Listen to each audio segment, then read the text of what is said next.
Hello students, पिछले lecture में हम लोगों ने इनर्शियल फ्रेम के बारे में पढ़ा था। Those frames which are unaccelerated in which Newton's first and second law holds are called inertial frame. इसके बारे में कुछ और दो चार बातें हैं, उसको भी समझ लेते हैं। देखिए, इनर्शियल फ्रेम्स और अच्छे से समझ लेते हैं हम लोग डायग्राम के थ्रू। मान लेते हैं हम लोग कोई आपका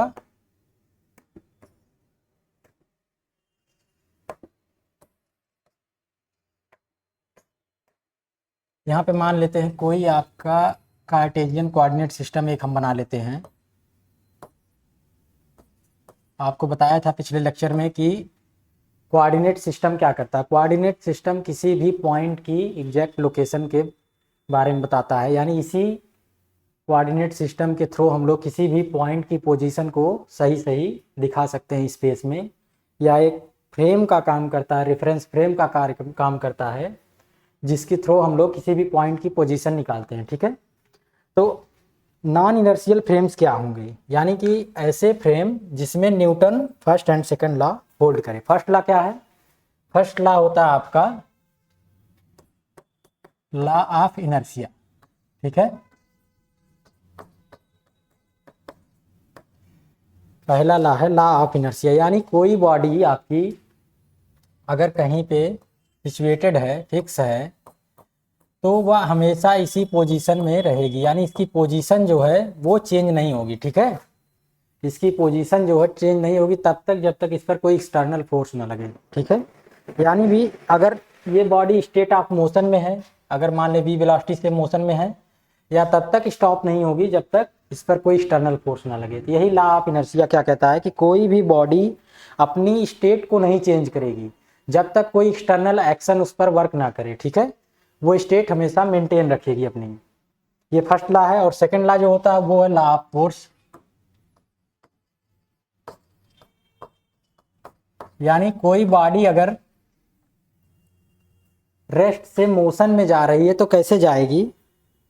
होगा क्या कि इसकी पोजीशन जो है वो टाइम के रिस्पेक्ट में बदलेगी।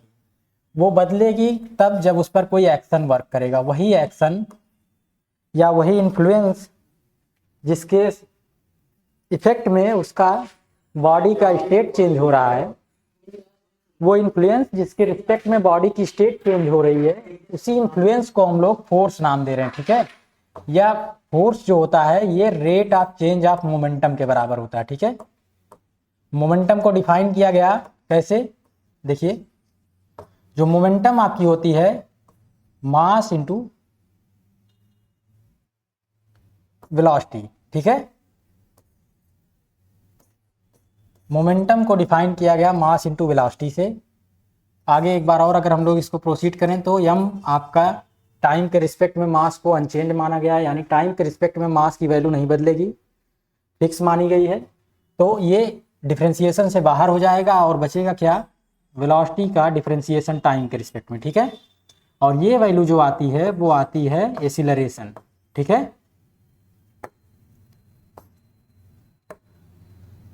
तो फोर्स जो आपका है वो मास इंटू एक्सीलरेशन के फॉर्मेट में बन के आता है। ठीक है, ध्यान दीजिएगा, यहाँ पे फोर्स की डायरेक्शन, एक्सीलरेशन की डायरेक्शन और पार्टिकल की वेलोसिटी की डायरेक्शन ये सब की सब सेम है। ठीक है, एक ही डायरेक्शन में है। ठीक है, ये ध्यान दीजिएगा, यानी जिस डायरेक्शन में पार्टिकल मूव करेगा उसी डायरेक्शन में उस पर फोर्स एक्ट कर रहा है। तो यहाँ पे आपका ये दोनों जो न्यूटन फर्स्ट और सेकंड लॉ है, ये दोनों उस फ्रेम में अगर होल्ड करेंगे, उसी फ्रेम को हम लोग इनर्शियल फ्रेम कहेंगे। ठीक है, यानी कि उस फ्रेम में जो आपका बॉडी है, कोई भी पार्टिकल है या पॉइंट है, उस पर जो एक्सीलरेशन वर्क करेगा वो जीरो होगा। ठीक है, ध्यान दीजिएगा, अगर वो बॉडी रेस्ट में है इस फ्रेम के अंदर तो उस पर टोटल जो एक्सीलरेशन एक्ट करेगा वो जीरो होगा। यानी कि अभी हमने देखा था एक्सीलरेशन को क्या लिखते हैं?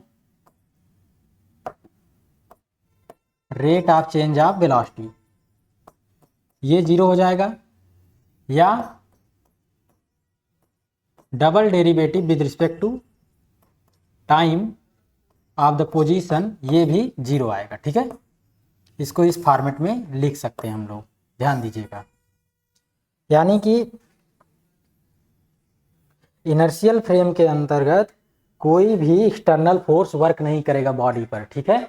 बॉडी जो होगी वो अगर रेस्ट में है तो रेस्ट में होगी, अगर एक कांस्टेंट वेलोसिटी से मोशन में मूव कर रही है, मोशन में है, तो उसी वेलोसिटी से वो आगे फॉरवर्ड मोशन करती रहेगी, ठीक है। तो ये इनर्शियल फ्रेम होते हैं। तो इसका मतलब ये हुआ कि जितने भी फ्रेम होते हैं अगर एक फिक्स वेलोसिटी से मोशन में होंगे वो सभी के सभी इनर्शियल फ्रेम्स होंगे, ठीक है। मान लेते हैं ये कोई फ्रेम एस है, दूसरा फ्रेम एस डैश है। अगर ये v वेलोसिटी से मोशन में है फ्रेम एस के रिस्पेक्ट में, तो होगा क्या कि ये दोनों फ्रेम इनर्शियल फ्रेम कहलाएंगे, ठीक है।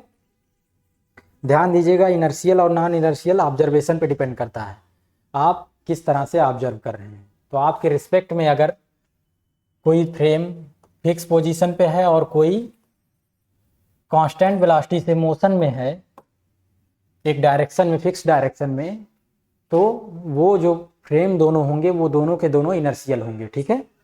हम लोग इनर्शियल फ्रेम के बारे में इतनी बातें जान चुके हैं। यानी कि कोई भी बॉडी उस फ्रेम में एक्सटर्नल फोर्स नहीं महसूस करेगी, ठीक है। ध्यान दीजिएगा। अब आ जाते हैं हम लोग अपने अगले टॉपिक पे। जो आपका नेक्स्ट टॉपिक था वो क्या है, ध्यान दीजिए, गैलीलियन ट्रांसफॉर्मेशन। गैलीलियन ट्रांसफॉर्मेशन हमने पिछले लेक्चर में बताया था कि दो फ्रेम के बीच में इक्वेशंस हम लोग डेवलप करेंगे किसी पार्टिकल की पोजीशन को लेकर के।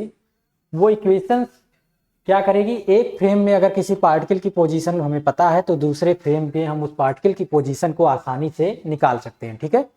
तो वो इक्वेशन इन दोनों के बीच, फ्रेम के बीच में एक रिलेशन दिखाएगी। जितने भी इनर्शियल फ्रेम है उनको गैलीलियन ट्रांसफॉर्मेशन के थ्रू हम कनेक्ट कर सकते हैं। अगर हमें एक फ्रेम में कुछ बातें पता है तो दूसरे फ्रेम में भी हम निकाल सकते हैं उस पार्टिकल के बारे में, जैसे उसकी एनर्जी कितनी है, उसकी वेलोसिटी कितनी है, या उसके कितना फोर्स एक्ट कर रहा है, ये सारी चीज़ें। तो इनर्शियल फ्रेम के लिए जो गैलीलियन ट्रांसफॉर्मेशन है वो वर्क करता है। आपका ट्रांसफॉर्मेशन का मतलब होता है परिवर्तन, ठीक है। यानी कि उसका जो मेन जो आपका फॉर्मेट है वो नहीं बदलेगा, ठीक है। ध्यान दीजिएगा, बस उसको दूसरे फॉर्मेट में रिप्रेजेंट किया जाएगा, ये ट्रांसफॉर्मेशन होता है। अंग्रेजी में आप लोगों ने पढ़ा भी होगा। तो गैलीलियन ट्रांसफॉर्मेशन देखिए, स्पेलिंग सही लिख दें, जी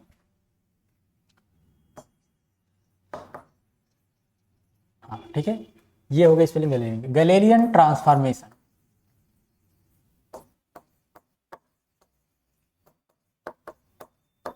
इसमें देखिए क्या करेंगे, पहले लिख लेते हैं, let us consider two frame of reference. ध्यान दीजिएगा, फ्रेम ऑफ रेफरेंस हम लोग कार्टेशियन कोऑर्डिनेट सिस्टम को लेके चल रहे हैं यहाँ पे, उसी से फ्रेम ऑफ रेफरेंस हम लोग प्रेजेंट कर रहे हैं, ठीक है। Two frame of references S and S dash. Frame S is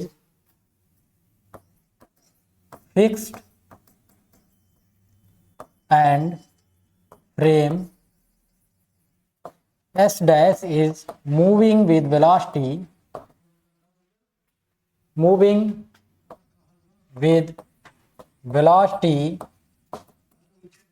v, ठीक है, moving with velocity v with respect to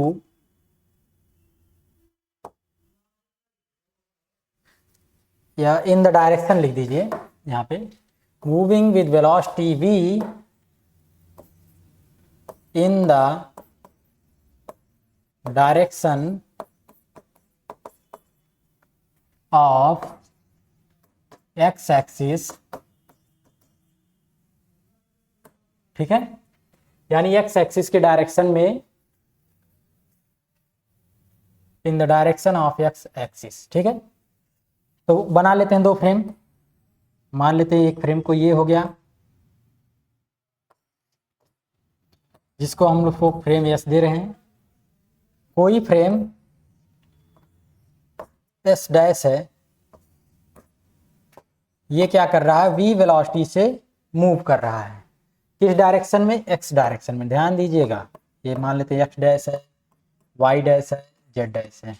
x है, वाई है, जेड है, ठीक है। ये इसका ओरिजिन ओ है और ये ओ डैश है, ठीक है। Now let for time t equal to 0 the origins of frame S and S dash coincide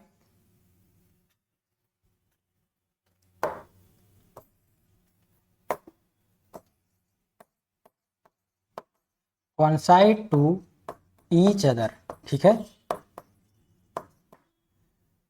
ध्यान दीजिएगा, टाइम t इक्वल टू 0 पे जो o और o डैश है वो एक ही पोजीशन पे है मान लेते हैं हम, यानी कि s डैश एग्जैक्टली कोइंसाइड कर रहा है फ्रेम s से। लेकिन जैसे जैसे टाइम इंक्रीज हो रहा है, इसकी वेलोसिटी v है, तो वो ये फॉरवर्ड मोशन में जा रहा है x एक्सिस के अलाउंग, ठीक है। ध्यान दीजिएगा, ये हो रहा है हमारा, यहाँ पे हम लोग मोशन जो x एक्सिस के अलाउंग इसलिए ले रहे हैं ताकि जो इक्वेशन, जो गैलीलियन ट्रांसफॉर्मेशन इक्वेशन है वो आसानी से फाइंड आउट हो जाए। तो हम लोग एक्स एक्सिस के अलांग ले लेते हैं तो आसानी से, नहीं तो थोड़ा सा कैलकुलेशन कॉम्प्लिकेटेड हो जाएगा। अगर आप डायरेक्शन, मोशन की जो डायरेक्शन है वो अदर डायरेक्शन में ले लें, किसी एंगल पे ले लें या किसी अदर डायरेक्शन में ले लें, तो होगा क्या, जो हम लोग ट्रांसफॉर्मेशन इक्वेशन बनाएंगे वो थोड़ी कॉम्प्लिकेटेड हो जाएगी। इसलिए फॉर सिंप्लिसिटी हम लोग ले लेते हैं कि ये केवल एक ही पोजीशन बदल रही है, केवल एक्स की, ठीक है। एक्स ही डायरेक्शन में ये मोशन में है, ठीक है। ध्यान दीजिएगा, तो अगर ऐसा है, मान लेते हैं कोई पार्टिकल है पॉइंट P पर, उसकी पोजीशन x के रिस्पेक्ट में यानी s फ्रेम के रिस्पेक्ट में वेक्टर r है और s डैश फ्रेम के रिस्पेक्ट में वेक्टर r डैश है, ठीक है। ध्यान दीजिएगा, कोई पार्टिकल है जिसकी पोजीशन P है, इसका कोऑर्डिनेट अगर हम लोग लिखें s फ्रेम के रिस्पेक्ट में क्या हो जाएगा, x y z, और अगर एस डैश के फ्रेम के रिस्पेक्ट में लिखेंगे तो क्या होगा, X dash, Y dash, Z dash. इन्हीं दोनों कोऑर्डिनेट के बीच में हमें रिलेशन देखना है, ठीक है। ध्यान दीजिएगा, इन्हीं दोनों के बीच में हमें रिलेशन देखना है। इस पार्टिकल जो पी पॉइंट पर है, इसका जो कोऑर्डिनेट एक्स वाई जेड है और X dash, Y dash, Z dash है, इसके बीच में हमें रिलेशन फाइंड आउट करना है। तो गैलीलियन ट्रांसफॉर्मेशन आपको बताया था, दो फ्रेम के बीच में रिलेशन इस्टेब्लिश हम करते हैं इक्वेशंस के माध्यम से। उन्हीं इक्वेशंस को गैलीलियन ट्रांसफॉर्मेशन इक्वेशन बोलते हैं। यहाँ पे हमने दो फ्रेम ले लिया, यस और एस डैश, दोनों के दोनों इनर्शियल फ्रेम है। ध्यान दीजिएगा, क्योंकि जो फ्रेम यस डैश है, यस तो फिक्स है, जो फिक्स फ्रेम होते हैं वो सब के सब इनर्शियल होते हैं, और एस डैश एक कांस्टेंट वेलोसिटी v से मोशन में है, इसलिए यह भी इनर्शियल होगा, ठीक है। भी पिछले सेक्शन में हमने देखा कि जो इनर्शियल फ्रेम होते हैं वो क्या होते हैं, या तो फिक्स होंगे या फिर कांस्टेंट वेलोसिटी से मोशन में होंगे, ठीक है। तो यहाँ पे जो किसी भी पार्टिकल पे एक्सटर्नल फोर्स अप्लाई होता है वो जीरो होता है, ठीक है, इनर्शियल फ्रेम में, यानी वो कोई भी एक्सटर्नल फोर्स एक्सपीरियंस नहीं करेगा। तो ऐसे फ्रेम को हम लोग इनर्शियल फ्रेम बोलते हैं। तो यहाँ पे इनर्शियल फ्रेम हमने दो ले लिया है, और इसमें एक पार्टिकल P है जिसकी पोजीशन एक्स वाई जेड है फ्रेम S के रिस्पेक्ट में, और X dash, Y dash, Z dash है फ्रेम S डैश के रिस्पेक्ट में। मान लेते हैं आफ्टर टाइम t जो फ्रेम S डैश है वो कहाँ तक मूव कर जाएगा, v इंटू टी, इतनी पोजीशन ये डिस्प्लेस कर जाएगा। ध्यान दीजिएगा, अगर v वेलोसिटी से मोशन में है, t इक्वल टू 0 पे कोइंसाइड कर रहा है, आफ्टर टाइम t जो इसकी पोजीशन होगी o डैश, वो v इंटू टी डिस्टेंस पर होगी इस फ्रेम S के रिस्पेक्ट में, ठीक है। यही तो होता है distance equal to velocity into time, या velocity equal to distance upon time. ये फार्मूला हमने लगाया है, डिस्टेंस या डिस्प्लेसमेंट, ठीक है, displacement into time, displacement upon time होता है वेलोसिटी। तो वेलोसिटी हो जाएगी आपका, डिस्प्लेसमेंट जो होगा वेलोसिटी इनटू टाइम के बराबर हो जाएगा। तो इनके बीच में हमें रिलेशन देखना है, तो ध्यान दीजिए, वेक्टर रूल लगाइए, देखिए क्या होगा, वेक्टर आर जो होगा वो किसके बराबर होगा, वेक्टर वी टी और प्लस वेक्टर आर है इसके बराबर। Now from the frame S and S dash vector R equal to vector R dash plus v into T. ठीक है, ये भी एक वेक्टर है, ध्यान दीजिएगा, वेलोसिटी वेक्टर क्वांटिटी होती है। तो वेक्टर एडिशन रूल से ही हम लोग ये रिलेशन ले लेते हैं, इसको डाल देते हैं इक्वेशन 1। ठीक है, अब अगर कंपोनेंट फॉर्म में देखें, now in the component form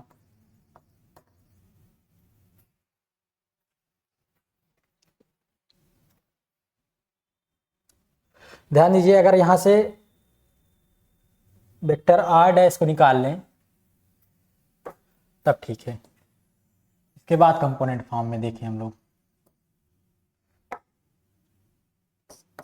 vector R dash क्या आएगा यहाँ पे, vector R plus V T. ठीक है, तो हो क्या रहा, देखिए कोई पार्टिकल पी है जिसकी पोजीशन हमें इस एस फ्रेम के फिक्स फ्रेम के रिस्पेक्ट में पता है। क्या पता है, वेक्टर आर, पोजीशन वेक्टर हमें पता है। और अगर हम इसको किसी एस डैश के फ्रेम में इसका पोजीशन फाइंड आउट करें जो वी वेलोसिटी से मोशन में है, तो वो जो इक्वेशन बन के आएगी वो यहाँ से डिसाइड हो जाएगी। ठीक है, ध्यान दीजिए माइनस साइन होगा यहाँ पे, क्योंकि यहाँ से देखो vector R dash equal to vector R minus vector V T. ठीक है, तो यहाँ पे जो पोजीशन होगी आपकी एस डैश फ्रेम में इस पॉइंट पी की, आसानी से हम लोग फाइंड आउट कर सकते हैं ये पोजीशन क्या आएगी। ठीक है, अगर हमें इसके रिस्पेक्ट में पता हो और इसकी वेलोसिटी पता हो। आफ्टर टाइम टी जो पार्टिकल पी की जो पोजीशन होगी वो किस हिसाब से बदलेगी वो हम लोग यहाँ पे दिखा सकते हैं। हर टाइम के रिस्पेक्ट में अलग अलग टाइम पे अलग अलग क्या क्या पोजीशन आएगी इन दोनों फ्रेम में, वो हम लोग निकाल सकते हैं इस रिलेशन से। Now in the component form, now in the component form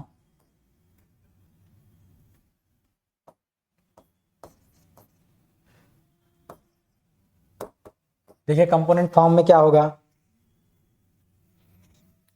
component form में देखिए एक्स डैश जो होगा वो क्या होगा, X minus V T, Y dash जो होगा वो वाई के बराबर होगा और जेड डैश होगा वो जेड के बराबर होगा। यहाँ पे ध्यान दीजिए चेंजिंग किस में आएगी, देखिए वाई कोऑर्डिनेट और जेड कोऑर्डिनेट में कोई चेंजिंग नहीं आएगी, क्योंकि जो मोशन हो रहा है वो एक्स एक्सिस के अलॉन्ग हो रहा है। ठीक है, जब भी इस फ्रेम एस डैश का मोशन एक्स एक्सिस के अलॉन्ग है तो इसमें वाई और जेड कंपोनेंट में कोई चेंजिंग नहीं आएगी, वाई डैश और जेड डैश वही होगा।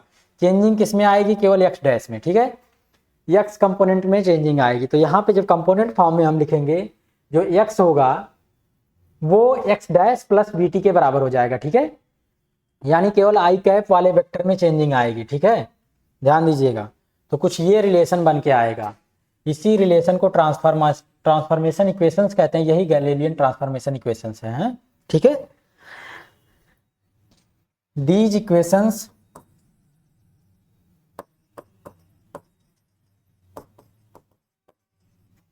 are called as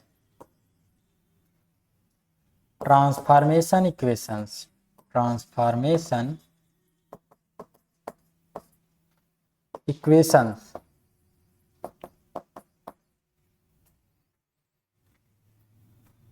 और गैलीलियन ट्रांसफॉर्मेशन। ठीक है, Galilean transformation equations।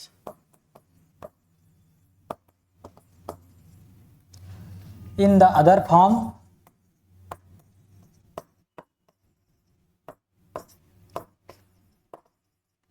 the inverse Galilean transformation equation, inverse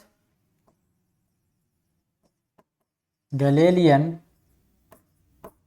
transformation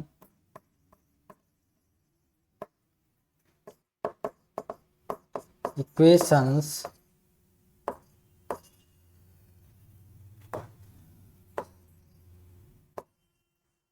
जो inverse Galilean transformation equations will be, देखिए यहाँ से हमने x dash S dash frame के जो पोजीशंस लिखे हैं उन्हीं को उल्टा करके यस यानी यस फ्रेम की पोजीशंस लिख देंगे तो क्या हो जाएगा, ये बन के आ जाएगा। यानी अगर हमें पार्टिकल की पोजीशन यस डैश फ्रेम के रिस्पेक्ट में पता है तो यस फ्रेम में उसकी पोजीशन क्या आएगी वो निकालेंगे, वही इनवर्स गैलीलियन ट्रांसफॉर्मेशन हो जाएगा। ठीक है,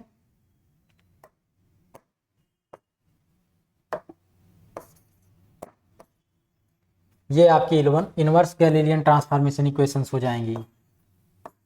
ध्यान दीजिएगा, इसको नाम दे देते हैं equation number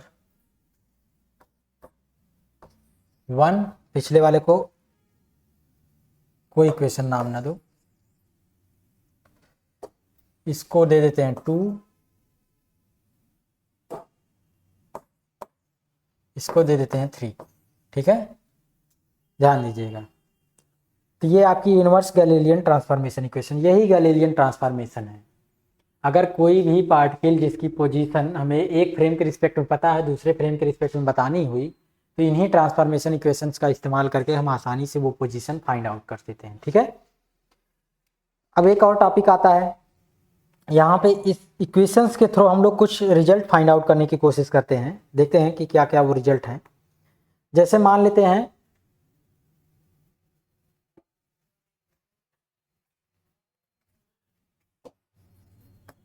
let us consider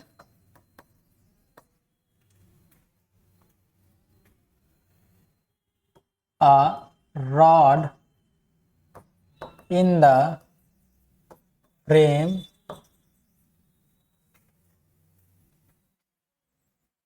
S whose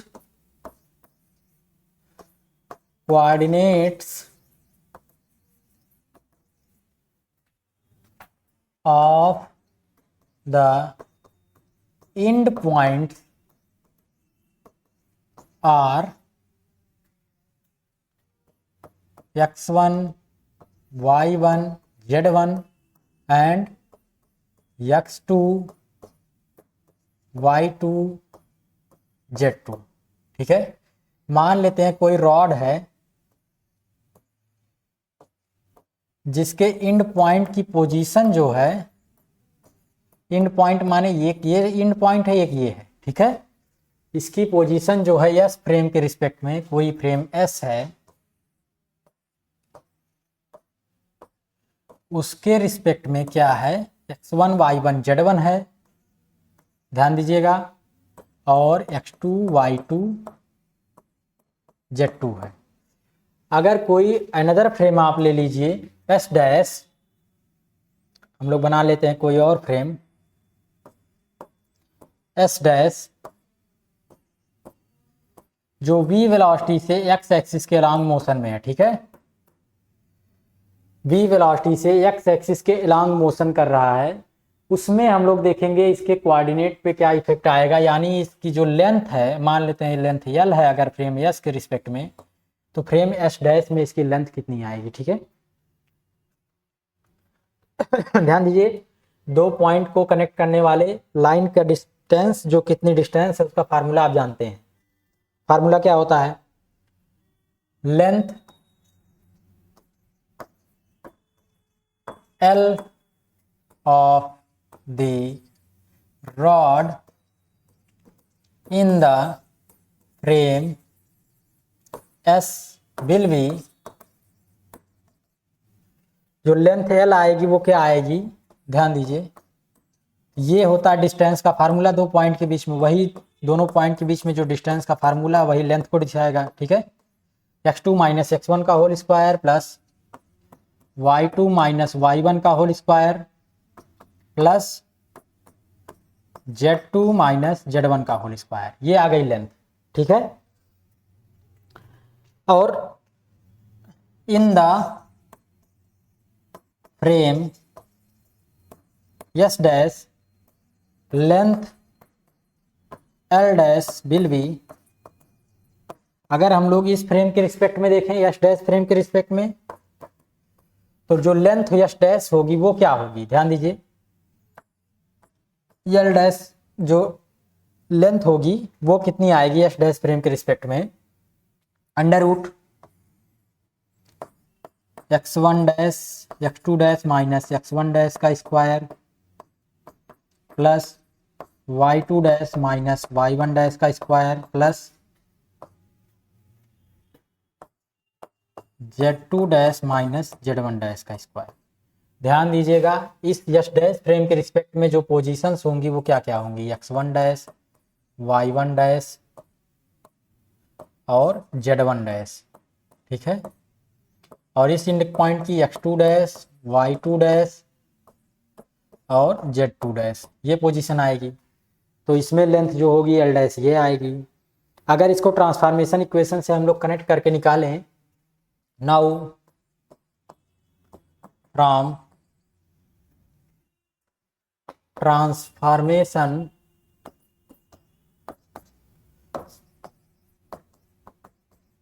equations देखिए x1 डैश क्या होगा, x1 माइनस वी टी 1, ठीक है। x2 डैश क्या होगा, x2 माइनस वी, यहाँ पे जो टाइम है दोनों का फिक्स टाइम पे पोजीशन ली गई है तो टाइम वही होगा, तो इसको t टाइम ले लेते हैं। जो टाइम आपका है वो साइमल्टेनियस है x1 x2 डैश पोजीशन का। जिस टाइम पे हमने x1 डैश पोजीशन ये लिखी थी उसी टाइम पे ये पोजीशन है, ठीक है। तो दोनों फिक्स होंगी। और देखो y2 डैश क्या होगा, y2 डैश y के बराबर आएगा, z2 डैश z के बराबर आएगा, यानी y2 के बराबर z2 के बराबर, y1 डैश y के बराबर आएगा और z1 डैश जो होगा वो आपका z के बराबर आएगा। तो ये ट्रांसफॉर्मेशन इक्वेशंस होंगी। जब इनका इस्तेमाल हम लोग करेंगे, इक्वेशन नंबर मान लेते हैं इसको 4, putting the value in equation 4 we get, देखिए यल डैश जो आएगा वो क्या आएगा, रूट, यहाँ पे x2 डैश की जगह आप रखिए x2 माइनस वी टी और x1 डैश की जगह x1 माइनस वी टी से वी टी कैंसिल हो जाएगा, वही फार्मूला बन के आ जाएगा जो लेंथ यल का यस फ्रेम के रिस्पेक्ट में है, ठीक है। यानी कि लेंथ जो है वो फिक्स होगी, लेंथ चेंज नहीं होगी। इनर्शियल फ्रेम में जो लेंथ है वही आएगी, यल डैश जो है वो यल के बराबर आएगा, ठीक है। इस इक्वेशन का यही मतलब हुआ कि अगर कोई रॉड किसी फिक्स फ्रेम से हम देखें यल लेंथ की दिख रही है तो किसी मूविंग कांस्टेंट वेलोसिटी से जो कोई फ्रेम मूव कर रहा है उससे देखेंगे तो वही लेंथ आएगी यल ही, ठीक है। उसकी लेंथ में कोई परिवर्तन नहीं होगा, ध्यान दीजिएगा। और अगर लेंथ में कोई परिवर्तन नहीं हो रहा है तो इसका मतलब ये हुआ, ध्यान दीजिए, लेंथ में कोई परिवर्तन अगर नहीं हो रहा है इसका मतलब ये हुआ कि जितने इनर्शियल फ्रेम हैं उसके रिस्पेक्ट में हम लोग जो भी कैलकुलेशन करेंगे किसी भी पार्टिकल की पोजीशंस का, लेंथ का, वो सब कुछ एग्जैक्ट आएगा। किसी भी फ्रेम में हम निकाल लें वो वैल्यू और किसी भी फ्रेम के रिस्पेक्ट में बता सकते हैं कि लेंथ जो है वो उस फ्रेम में भी उतनी ही आएगी। तो जितने इनर्शियल फ्रेम होंगे उसमें लेंथ का कोई चेंजिंग नहीं आएगा, ठीक है। अब आ जाते हैं वेलोसिटी के फॉर्मेट में। Now from equation first, vector r dash equal to vector r minus V T. मान लेते हैं कि ये जो पोजीशंस हैं वो टाइम के रिस्पेक्ट में बदल रही हैं, ठीक है। जो पार्टिकल है वो मोशन में है। अगर पार्टिकल मोशन में होगा तो हम लोग क्या करते हैं, differentiating above equation with time t। ध्यान दीजिएगा दोनों फ्रेम में जो टाइम लिया गया है उसको कांस्टेंट लिया गया है, ये भी एक बात होगी। यहाँ पे जो टाइम लिया गया है दोनों फ्रेम में वो फिक्स है, यानी टाइम कोई भी, टाइम में कोई चेंजिंग नहीं आ रही। जो समय इस फ्रेम में है वही समय यहाँ पर भी होगा काउंट, ठीक है, यानी टाइम नहीं बदल रहा है। अभी आगे जब आप पढ़ेंगे रिलेटिविस्टिक अप्रोच पढ़ेंगे तो वहाँ पे टाइम भी बदलने लगता है। तो ध्यान दीजिएगा यहाँ पे जो टाइम लिया गया वो फिक्स लिया गया, यानी इस फ्रेम में जो समय है वही समय यहाँ पर भी, यानी जो घड़ी जितना समय यहाँ बताएगी उतना ही वह उस फ्रेम में भी कोई बैठा आदमी उतना ही समय मेजर करेगा, ठीक है। टाइम जो है फिक्स है, हियर यहीं पे लिख भी सकते हैं, यहाँ पे here time is fixed in both frames, there is no change in clock, in clock timing, ठीक है। जो घड़ी जो समय बता रही है उसमें कोई परिवर्तन नहीं है, दोनों फिक्स है, ठीक है। सेम, फिक्स नहीं लिखिए, सेम लिख दीजिए, फिक्स यहाँ पे शब्द नहीं ठीक है। Here time is same in both frames, there is no change in clock timing, ठीक है। जो समय है वो दोनों ही फ्रेम में सेम है। तो लेंथ आपकी जो सेम आ गई। इसके बाद हम लोग यहाँ पे डिफ्रेंशिएट करते हैं, ठीक है। डिफ्रेंशिएट करिए टाइम के रिस्पेक्ट में, इसको क्या आएगा, कुछ ये आएगा, और ये वाला dr/dt, इसको टाइम के रिस्पेक्ट में से डिफ्रेंशिएट करेंगे तो v बचेगा। देखिए यहाँ पे इसको लिखते हैं v डैश वेक्टर के साथ, इसको लिखते हैं वेक्टर v माइनस v। देखिए ये वेलोसिटी का रिलेशन आ गया है। अगर कोई पार्टिकल v वेलोसिटी से मोशन कर रहा है किसी फिक्स फ्रेम के रिस्पेक्ट में, और कोई अदर फ्रेम में जो v वेलोसिटी से मोशन कर रहा है इस फिक्स फ्रेम के रिस्पेक्ट में, तो उस फ्रेम में उस पार्टिकल की वेलोसिटी क्या आएगी, ठीक है। This is the velocity of particle p with respect to frame S dash में अगर किसी पार्टिकल p की वेलोसिटी फाइंड आउट करनी है, जिसकी वेलोसिटी हमें फिक्स फ्रेम s के रिस्पेक्ट में पता है और उस फ्रेम की वेलोसिटी इस फिक्स के फ्रेम के रिस्पेक्ट में पता है v है, तो उस फ्रेम में उस पार्टिकल की वेलोसिटी क्या आएगी ये हम निकाल सकते हैं, ठीक है। Now again differentiating equation number 5 डाल दीजिए, इसको पिछले में 4 तक पहुंचे थे हम, ठीक है। नाउ अगेन डिफरेंशिएटिंग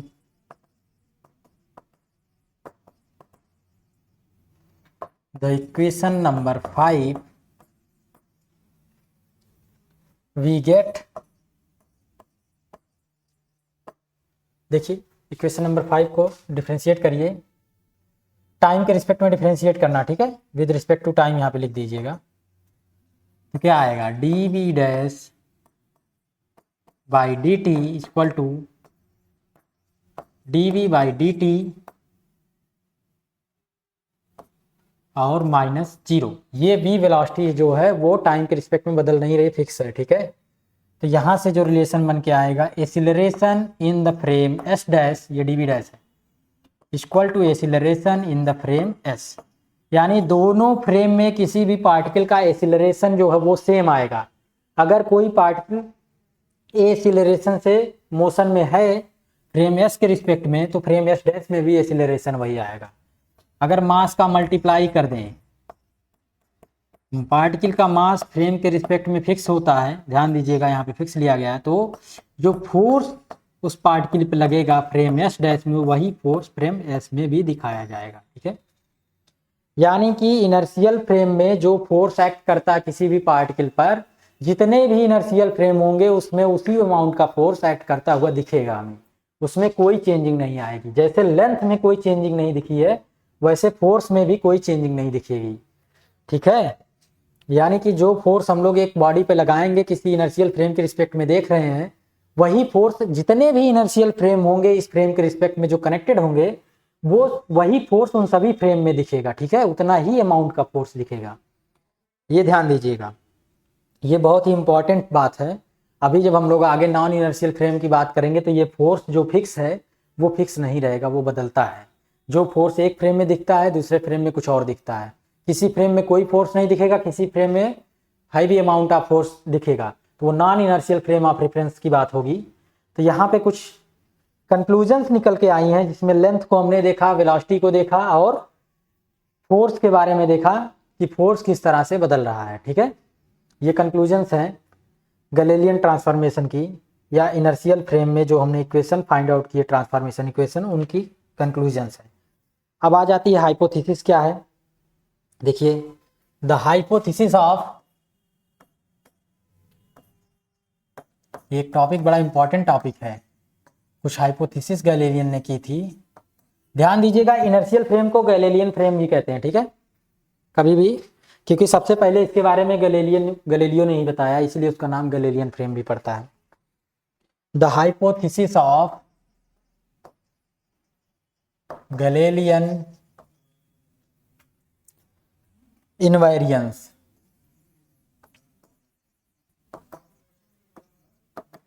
ये हाइपोथेसिस क्या है आपकी, देखिए, द बेसिक लॉज ऑफ, ये लिख लीजिएगा, द बेसिक लॉज ऑफ, जो कंक्लूजन्स आपकी आई है तीनों, उसके बेस पे गैलीलियन ने, एक्चुअली गैलीलियन ने जो कंक्लूजन्स के बेस पे एक हाइपोथेसिस दी है किसी भी पार्टिकल की पोजीशन के बारे में, वो क्या है, देखिए, the basic laws of physics are, the basic laws of physics are identical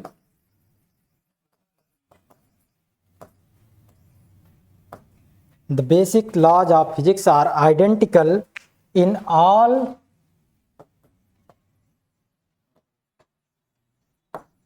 reference systems.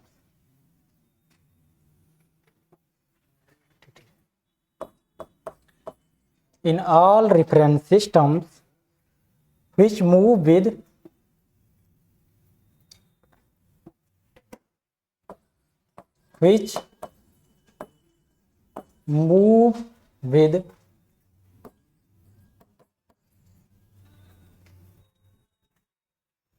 uniform velocity, which move with uniform velocity with respect to each other, ठीक है, with respect to one another। यानी जो physics के basic rules हैं वो सभी inertial frame में same होंगे, ठीक है। जो लेंथ आपकी निकल के आएगी किसी भी रॉड की या किसी भी पार्टिकल की, जो पोजीशन निकल के आएगी या वेलोसिटी निकल के आएगी या फोर्स उस पर जो एक्ट करेगा, वो सभी फ्रेम में आइडेंटिकल होगा।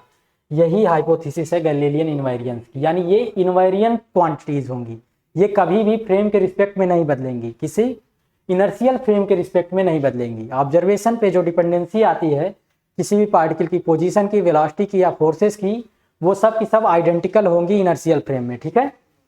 ये गैलीलियो ने बताया था, और ये जो कंक्लूजन्स निकल के आई है न्यूटन ने दिए, ठीक है, ध्यान दीजिएगा। अभी जो हाइपोथेसिस है ये गैलीलियो की, इसको न्यूटन थोड़ा सा और मॉडिफाई करेंगे, ये हम लोग अपने नेक्स्ट लेक्चर में देखेंगे वो मॉडिफिकेशंस क्या हैं, और कंजर्वेशन ऑफ मोमेंटम क्या होता है इसके बारे में भी देखेंगे, और कुछ स्यूडो या फिक्टिशियस फोर्स होते हैं जो एक्ट होते हैं किसी भी रोटेटिंग बॉडी पर, उसके बारे में देखेंगे, और रोटेटिंग फ्रेम ऑफ रेफरेंस पढ़ेंगे, ठीक है। आज का लेक्चर आपका यहीं एंड हो रहा है, नेक्स्ट लेक्चर में हम ये सारी चीज़ें पढ़ेंगे, ठीक है। Thank you.